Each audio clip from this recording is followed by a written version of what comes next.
Habíamos visto en la charla anterior la división binaria y ternaria del zodíaco, o sea, signos masculinos o positivos, femeninos o negativos y signos cardinales fijos y mutables. Seguidamente vamos a ver una nueva división, la división cuaternaria, o sea, vamos a dividir el zodíaco en 4. Una vez que explique esta última división, voy a comentarte para qué estas divisiones. Pero por ahora, continuemos con ellas.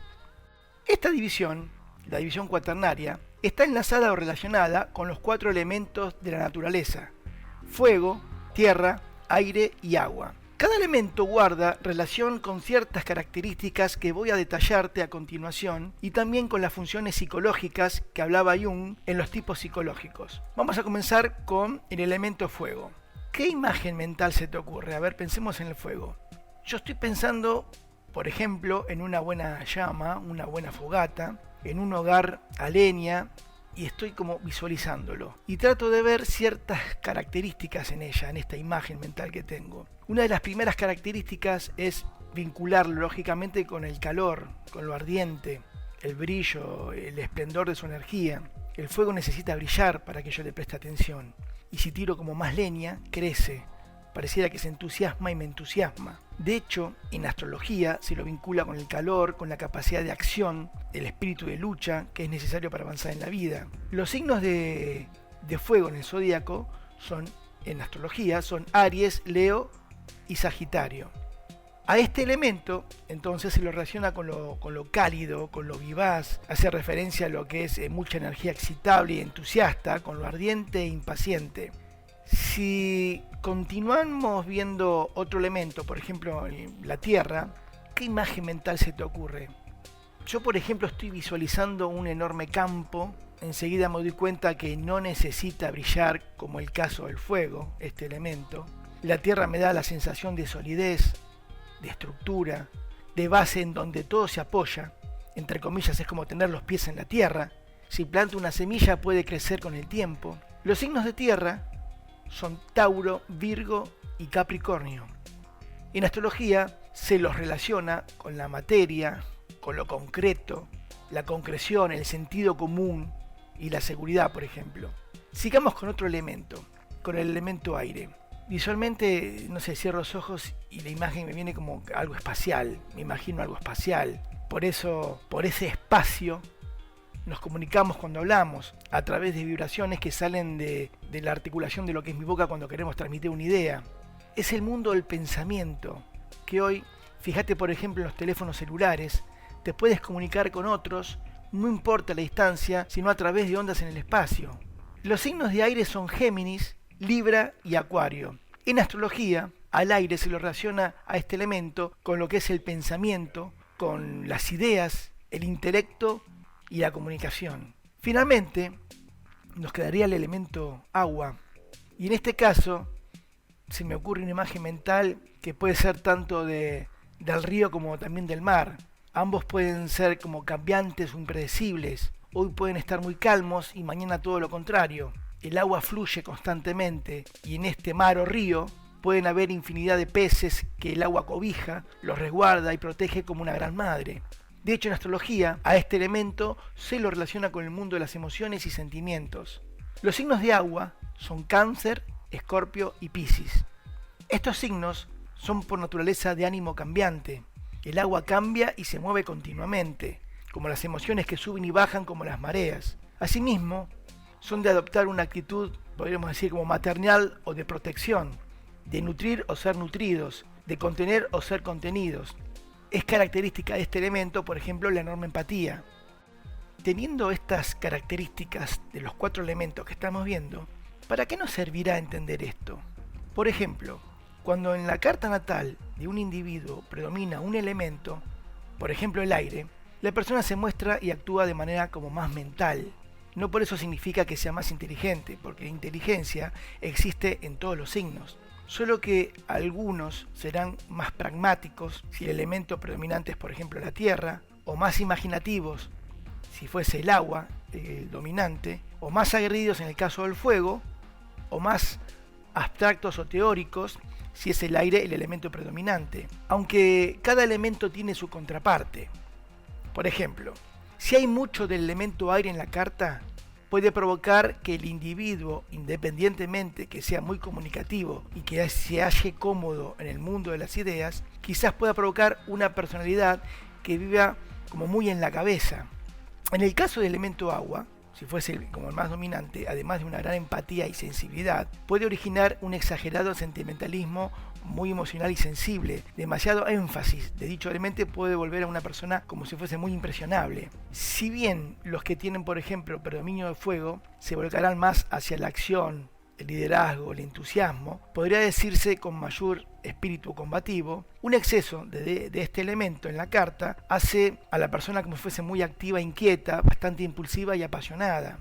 Y por último, más del elemento tierra en la carta natal, si bien nos habla de gran pragmatismo, volcados hacia la posesión, la concreción y la seguridad material, una gran abundancia de este elemento puede marcar una visión demasiado estrecha, como un obsesivo interés más por las obras que por los ideales a los que se debe apuntar. Y si seguís en orden estas charlas, te darás cuenta que el elemento aire y fuego son los signos yan o yang, positivos o masculinos, y en consecuencia el agua y la tierra son yin o yin, femeninos o negativos.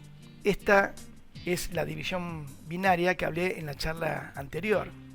Bueno, ahora bien, ¿qué relación tienen estos elementos con las funciones de la conciencia que hablaba Jung? Podríamos decir que los tipos psicológicos de Jung y los 4 elementos que estamos viendo es una forma de explicar diferentes tipos de actitudes entre las personas, tratando de describir la manera en que un individuo se orienta en el mundo o cómo trata de interpretar la vida.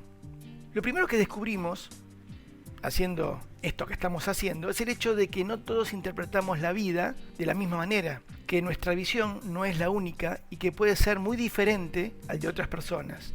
La tipología que nos ofrece Jung es más que nada una especie de mapa y por lo tanto es conveniente no tomarla como una estructura psicológica rígida, sino como una herramienta que nos dará una pista sobre los diferentes tipos de actitudes. Lo primero que quiero aclarar es que ningún individuo está totalmente compuesto por un solo elemento o por una única función psicológica. Todos poseemos las 4.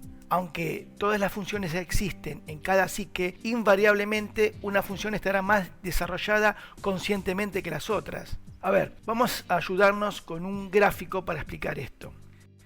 Dibujemos un círculo que está simbolizando la psique. A este círculo vamos a dividirlo en 2. Una parte va a simbolizar lo consciente y la otra lo inconsciente. Ojo, estoy tratando de explicar algo. Para ser más concreto, la parte que simboliza lo inconsciente es muy superior a esto. En realidad no serían 2 partes iguales, porque la parte que simboliza lo inconsciente es mucho mayor. Como por ejemplo, tomemos el ejemplo de un iceberg en el océano. Lo consciente es lo que se asoma por encima de la superficie, y la parte del iceberg que no ves, que se hunde en las profundidades, por lo general es más que 10 veces de lo que ves en la superficie. Pero para esta explicación dejémoslo así, esta división de estos 2 círculos. Entonces el modelo de tipología de Jung distingue 4 funciones psicológicas que son los siguientes: el pensamiento, el sentimiento, la sensación y la intuición. A estas funciones psicológicas podemos emparentarlas con los 4 elementos astrológicos que acabamos de ver de la siguiente manera: el pensamiento con el elemento aire, el sentimiento con el elemento agua, la sensación con la tierra y la intuición con el elemento fuego. Hacia los aproximadamente 30 años, la mayoría de nosotros habremos como cultivado en una manera razonable por lo menos 2 de estas funciones de la conciencia. Una de ellas, digamos, va a ser la superior y la otra la auxiliar. Esta segunda respalda y enriquece a la primera, de manera de ampliar nuestra visión. Esta función auxiliar no será jamás la opuesta a la dominante o primaria. Tomemos como funciones que por su combinación mejor se adaptan, por ejemplo, serían el aire y el fuego. Daría como resultado un pensador intuitivo como función primaria y auxiliar. En el gráfico no necesariamente el aire es la función primaria, puede ser, estar invertido esto, puede ser la auxiliar y el fuego la primaria. La combinación, por ejemplo, aire-tierra, podría dar como un pensador empírico o pragmático. Lo mismo para este caso, si bien aquí en el ejemplo el aire es la función primaria, podría darse el caso que sea la auxiliar y la tierra la primaria. Otra combinación puede ser tierra-agua, que nos daría como un sentimiento sensorial. Para este sería el mismo caso. Si la tierra la ubicamos aquí arriba como función primaria, el agua aquí sería la función auxiliar o viceversa. Y otra combinación podría ser fuego-agua, lo que daría como un sentimiento intuitivo. Lo mismo para fuego-agua. El agua podría ser la función primaria y el fuego la auxiliar o al revés. Entonces, ¿cuáles serían las funciones opuestas? Esta combinación, por ejemplo, aire, agua, o otra función opuesta sería fuego-tierra. Estas son las funciones opuestas. Entonces, cuando hay un equilibrio parejo de dos funciones opuestas, que pueden ser estas o estas, esto apunta siempre a una gran tensión dentro del individuo. Uno será el elemento dominante y el otro será como el elemento perdedor. Entonces, los impulsos psicológicos simbolizados por el elemento perdedor operará inconscientemente. Y dado que el problema de integrarlo adquiere una dimensión crítica, crea un dilema durante toda la vida que llega a ser sumamente creativo. Entonces, la función primaria superior es la que automáticamente usamos porque sale en forma como más natural. A menudo nos identificamos con la función más favorecida o más desarrollada. Esto es lo que da origen a los diferentes tipos psicológicos. La función superior es siempre la expresión de la personalidad consciente, mientras que las funciones menos diferenciadas caen en la categoría de las cosas que simplemente nos ocurren. La función inferior es opuesta a la función superior o primaria. La esencia de esta función inferior es la autonomía. Es independiente, ataca y nos aturde, como si no fuéramos dueños de nosotros mismos. Aunque la función inferior pueda ser consciente como fenómeno, su verdadero significado sigue siendo no reconocido. Se comporta como muchos contenidos reprimidos y en la medida que una persona funciona en forma demasiado unilateral, la función inferior se torna más primitiva y fastidiosa. La función primaria, excesivamente dominante, le quita energía a la función inferior, la cual cae en el inconsciente. Para el desarrollo del carácter es necesario permitir que el otro lado, o sea, la función inferior, encuentre su expresión.